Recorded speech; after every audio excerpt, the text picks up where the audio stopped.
Ciao a tutti ragazzi, oggi ci divertiamo con l'installazione di questo bellissimo filtro Hypercross sulla nostra Opel Corsa 1400 GSI 2019. Facciamo subito un breve unboxing per vedere cosa c'è dentro questa bellissima scatola, tra l'altro tutto in rilievo, bellissimo, la qualità degli inglesi. Allora, come possiamo vedere, filtrino che tra l'altro ho già aperto perché ero impaziente. Come potete vedere sembra unto e non vi preoccupate se vi arriva così, non è niente di preoccupante, anzi è l'olio in cui è imbevuto il filtro e aiuta appunto il potere filtrante del filtro in sé, e ogni tot bisogna che venga ripristinato. Ora andiamo a vedere magari le istruzioni, sempre che ci siano. Yes. Andiamo a vedere cosa ci offrono con le istruzioni, perché vedo un pacchetto. Opla. Andiamo, pacchettino. Stick Hypercross, che potremmo mettere magari qui sopra addirittura.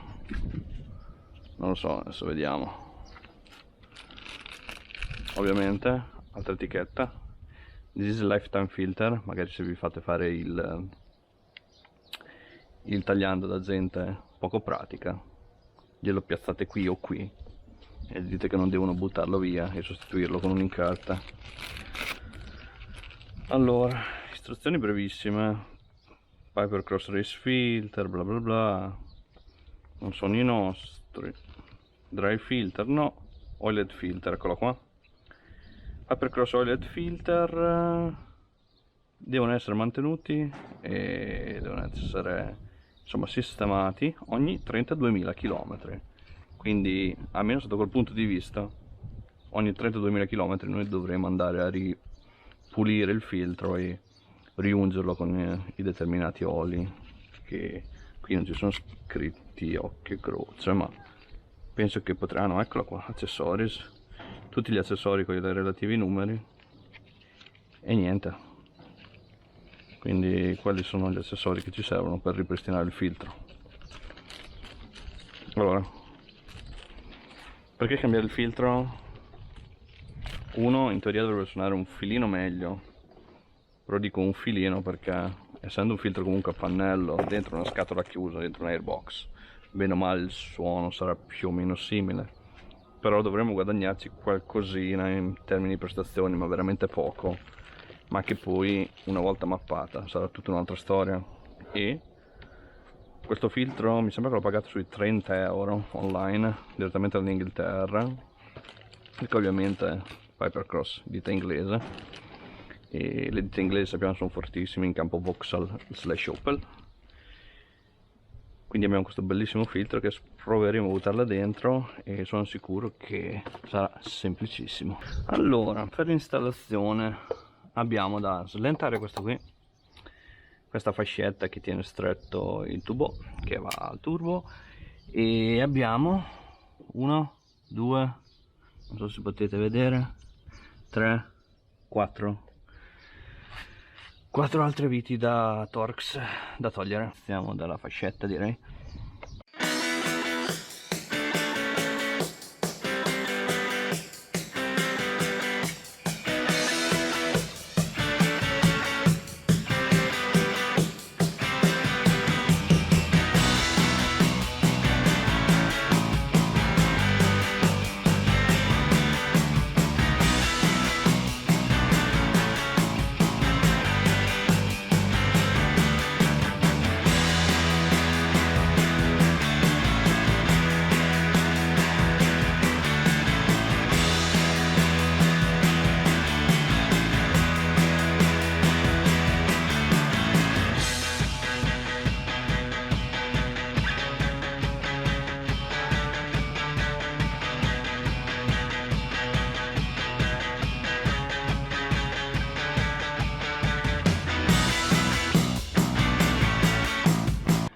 E ci siamo, tutte e 4 le viti sono venute via. Appoggiamo la nostra chiavetta e tentiamo di aprire l'airbox senza snappare il cavo.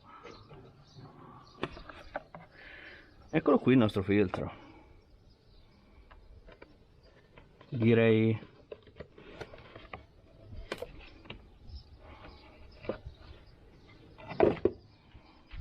più che pulito. Manfilter GM originale, ha circa 8000 km di vissuto, piuttosto pulito direi. Dimensione è quella, direi proprio di sì. In teoria non è proprio quadrato, ha un lato più lungo dell'altro, che dovrebbe essere non così ma così, occhio e croce. Strano che la scritta Pipercross, il simbolo Pipercross sia dal lato invece che deve stare giù, cioè che non si vede. Stranissima sta cosa. Va bene, andiamo a piazzare il filtro, se ci riusciamo.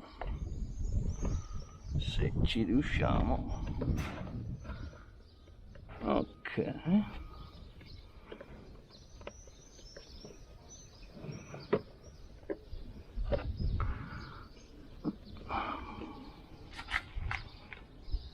tac tac.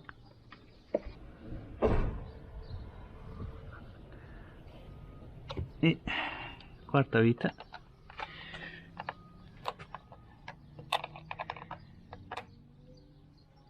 Ok, bello solido dove era prima.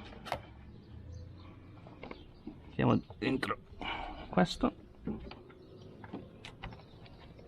Ora ci siamo. Posizione in posizione, ristringiamo. Questo da qui non esce di sicuro, siamo a posto.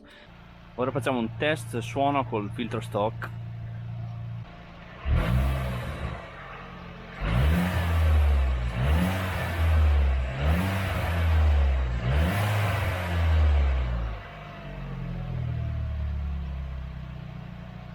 Proviamo ora il suono test sound col nuovo filtro.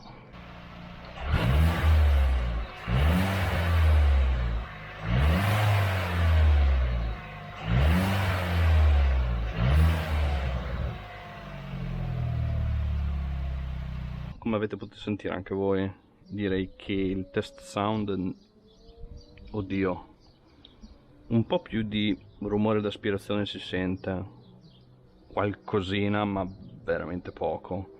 Adesso non l'ho provato in moto e più tardi lo proverò facendo un bel giro, e dall'interno forse qualcosina in più si sente.